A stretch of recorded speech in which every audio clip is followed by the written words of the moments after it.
Informația არის ის, რომ თინეთინ ბოკუჩავა არ დაესწრება ამ შეხვედრას, ამ სხდომას, ცხადიამას დაუსვით კითხვა იმასთან დაკავშირებით, თუ რატომ არ იქნება შეხვედრაზე, როგორც ბოკუჩავა გვეუბნება პარტია მის დედაქალაქში არ ყოფნის თარიღებთან დაკავშირებით, კარგად იყო ინფორმირებული, ამიტომ ამ კითხვებს ჩვენ აუცილებლად მთელი დღის განმავლობაში დავუსვამთ ნაციონალური მოძრაობის წარმომადგენლებსაც, ხოლო რაც შეეხება დანარჩენ დეტალებს, შეიძლება ითქვას, რომ დღევანდელი პოლიცსაბჭოს შეხვედრა და სხდომა არის ერთგვარი წინაპირობა და მოსამზადებელი ყრილობის, სადაც უკვე დამატებითი დეტალები დაზუსტდება. მიხეილ სააკაშვილის ახალი ინიციატივაც არის ცნობილი ამ თვალსაზრისით, ამიტომ ერთიანი ნაციონალური მოძრაობის წევრებს იმასთან მიმართებითაც დაუსვით კითხვები, მოვისმენთ თუ არა სააკაშვილის მიმართვას, როგორც გვეუბნებიან, ეს ასე იქნება დიდი ალბათობით, თუმცა როგორი ფორმით იქნება ეს ვიდეო კოლის თუ წერილობითი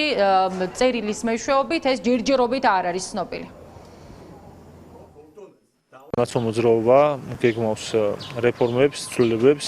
ამისთვის უნდა ჩატარდეს უახლოეს მომავალში ყრილობის მოსამზადებლად კი, რა თქმა უნდა, შეიკრიბება მთავარი გადაწყვეტილების მიღები ორგანო, ჩვენი პარტიის, პოლიცსაბჭო, სადაც განხილული იქნება დელეგატების არჩევის წესი, რომლებიც მონაწილეობას მიიღებენ ყრილობაში, მათ შორის გავლილი იქნება ის საკითხები, რომელიც ასევე ყრილობაზე იქნება დასმული და ზოგადად ვიმსჯელებთ ყველა იმ პრობლემურ, აქტუალურ საკითხზე, რომელიც ბოლო თვეების მანძილზე უკავშირდებოდა არა მხოლოდ ქართულ პოლიტიკას, არამედ პირველ რიგში, რა თქმა უნდა, ნაციონალურ მოძრაობას. ბუნებრივია, რომ მიხეილ სააკაშვილის მიმართვა გაჟღერდეს, ხო? ახლა რა ფორმით წერილობით ფორმით მოხდება ალბათ ამ მიმართვის გაჟღერება, იმიტომ რომ მიხეილ სააკაშვილს ყოველთვის აქვს ხოლმე საკუთარი სათქმელი. თინა ბოკუჩავა რატო არ იქნება ამ სხდომაზე? ჩვენ პოლიცსაბჭოზე ვინ იქნება და ვინ არ იქნება, ამას მე წინასწარ ვერ გეტყვით, როცა ჩატარდება პოლიცსაბჭო, იქ იქნება გარკვეული ზოგადად ვინ დაესწრება და ვინ არა, მანამდე მე პირადად არ ვფლობ ყველა ადამიანზე ინფორმაციას, ვინ აპირებს, ვინ არ აპირებს. ახალი ამბავი არ გახლავთ, რომ ამ პერიოდში რო გაიმართებოდა პოლიცსაბჭო, ეს არა მხოლოდ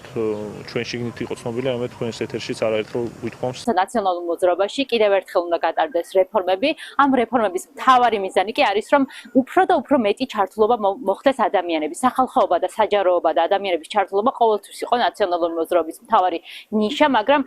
კიდევ უფრო მნიშვნელოვანი არის, რომ ჰორიზონტალურ მეთოდზე გადასვლით, რაც გულისხმობს, რომ ადამიანების, ჩვენი მხარდამჭერების,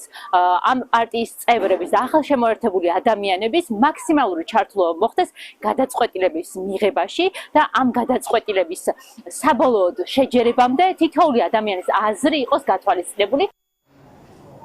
დღესვე იმსჯელებენ დროებითი მმართველი ორგანოს შემადგენლობაზე, უფლებამოსილებაზე, ფუნქციონირებაზე, მოკლედ სუფთა წმინდა წყლის ბიუროკრატიული თვალსაზრისით დღევანდელი დღე არის მოსამზადებელი ყრილობის ხოლო კითხვაზე, რატომ არ დაესწრება თინეთინ ბოკუჩავა, ცხადია გავაგრძელებთ მოკვლევას, რადგან ბოკუჩავა ამბობს, რომ პარტია ინფორმირებული იყო მის დედაქალაქში არ ყოფნის თარიღებთან დაკავშირებით, პარტიაში კი გვეუბნებიან, რომ ყრილობის და მათ შორის პოლიცსაბჭოს თარიღიც ასევე ყველასთვის იყო ცნობილი, ამიტომ საინტერესო ამ მიმართულებით ვისი აზრი იყო გადამწყვეტი თინეთინ ბოკუჩავამ დაამთხვია მიზანმიმართულად დედაქალაქში არ ყოფნა ამ დროს თუ რა მოხდა საერთოდ ეს საინტერესოა და ამიტომ დავსვათ მთელი დღის განმავლობაში ამაზე კითხვებს, ხოლო რაც შეეხება დღევანდელ შეხვედრას ის ზუსტად 15 საათზე დაიწყება და იქნება ერთგვარი მოსამზადებელი და წინაპირობა მომდევნო ყრილობის.